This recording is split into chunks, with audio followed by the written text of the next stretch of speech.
बिस्मिल्लाहिर्रहमानिर्रहीम। Dear students, अस्सलाम वालेकुम। आज का जो हमारा टॉपिक है नाइन्थ केमिस्ट्री के चैप्टर नंबर 2 का टेस्ट योर सेल्फ है। बहुत सारे बच्चे जब हम टॉपिक जो है discovery of electron, discovery of proton और डिस्कवरी ऑफ न्यूट्रॉन्स पढ़ लेते हैं तो उसके एंड में आपकी बुक में कुछ कॉन्सेप्ट बेस्ड क्वेश्चन दिए गए हैं जिनको टेस्ट योर सेल्फ का नाम दिया गया है। उनके आंसर्स बच्चों को बाज़ औक़ात बुक में नहीं मिल रहे होते तो वो प्रॉब्लम होता है। तो आइए आज उनके आंसर्स को डिस्कस करते हैं। सबसे पहला क्वेश्चन है, do you know any element having no neutrons in its atom. ये आपकी बुक में सवाल दिया गया। क्या आप जानते हैं कोई ऐसा एटम है जिसके न्यूक्लियस के अंदर न्यूट्रॉन ना हो। वैसे जो हमारे पास पीरियोडिक टेबल है 118 एलिमेंट्स हैं, उसमें 117 एलिमेंट्स ऐसे हैं जिनके पास सबके पास न्यूट्रॉन है। यस, ओनली वन एक एटम ऐसा है, हाइड्रोजन एटम, जिसके पास कोई न्यूट्रॉन नहीं होता। जब हम इसकी डायग्राम सपोज मैं यहाँ बनाता हूँ तो प्रोटॉन इसके पास एक होता है, न्यूट्रॉन 0 और एक इलेक्ट्रॉन होता है।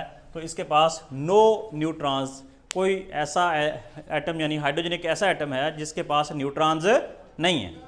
सेकंड क्वेश्चन है जी, who discovered an electron proton.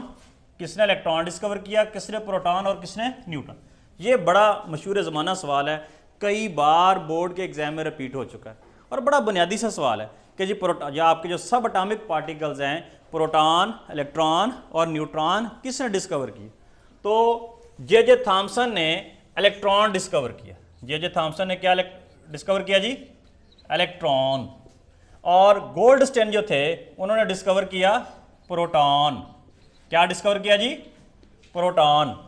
और जो चैडविक थे, जो आज हमने पढ़ा है डिस्कवरी ऑफ न्यूट्रॉन, तो उसमें किस साइंटिस्ट का नाम आया था, जेम्स चैडविक।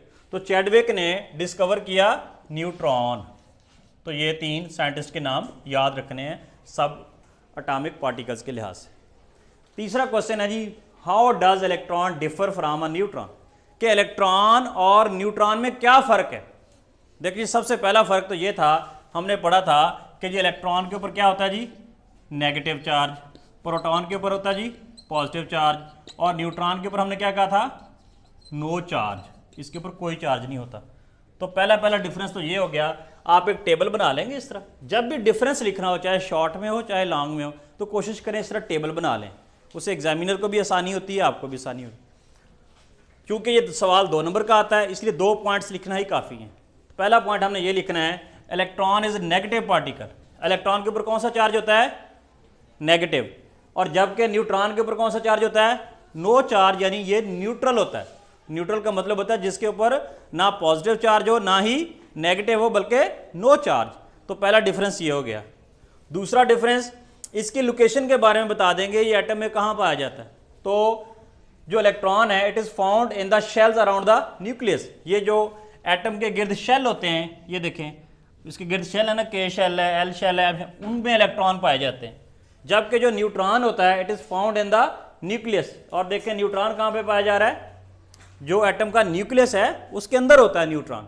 जबकि इलेक्ट्रॉन कहाँ होता है, न्यूक्लियस के गिर्द शेल्स के अंदर होता है, न्यूक्लियस के अंदर शेल्स के अंदर होता है। तो ये 2 डिफरेंस लिख देंगे 2 मार्क्स का। लास्ट क्वेश्चन है जी, explain how anode rays are formed. ये एक्सप्लेन करें कि एनोड रेज कैसे पैदा हुई थी from the gas taken in the discharge tube.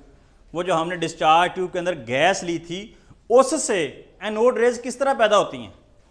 तो हमने पढ़ा था anode rays are produce, anode rays उस वक्त पैदा होती हैं कब, व्हेन कैथोड रेज, जो कैथोड रेज होती हैं, यानी जिनको हमने बाद में किसका नाम दिया था, इलेक्ट्रॉन्स का।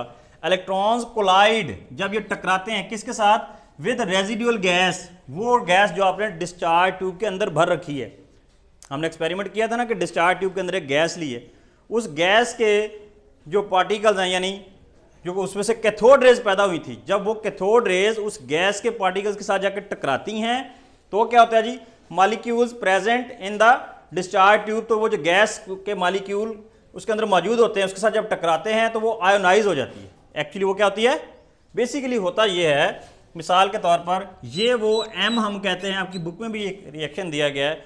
एम जो है ये गैस के मॉलिक्यूल्स हैं जो डिस्चार्ज ट्यूब के अंदर मौजूद हैं, और ये जो है इलेक्ट्रॉन्स, वो वाले इलेक्ट्रॉन जो कैथोड रेज की शक्ल में उसके साथ जाकर टकराते हैं। होता ये है ये वाले जो कैथोड रेज हैं उस गैस को आयोनाइज कर देते हैं, यानी उसके शेल से इलेक्ट्रॉन को निकाल देते हैं। तो होता क्या है जी, इस गैस के आखिरी शेल से एक इलेक्ट्रॉन निकल जाता है, इसके ऊपर पॉजिटिव चार्ज आ जाता है, और यहां पर हम 2 इलेक्ट्रॉन लिख देंगे। 2 कैसे बने, एक तो ये जो उसके साथ टकराने आया था, एक जो उसके शेल से इलेक्ट्रॉन लेके निकल गया, जो उसको आयोनाइज कर गया। तो टोटल कितने इलेक्ट्रॉन हो गए, 2 इलेक्ट्रॉन। तो उसको हम यहाँ यूं शो कर देंगे, यहाँ ये जो M पॉजिटिव है ये एनोड रेज को शो कर रहा है। थैंक यू, जज़ाकुमुल्लाह खैर, वासन फिल जज़ा।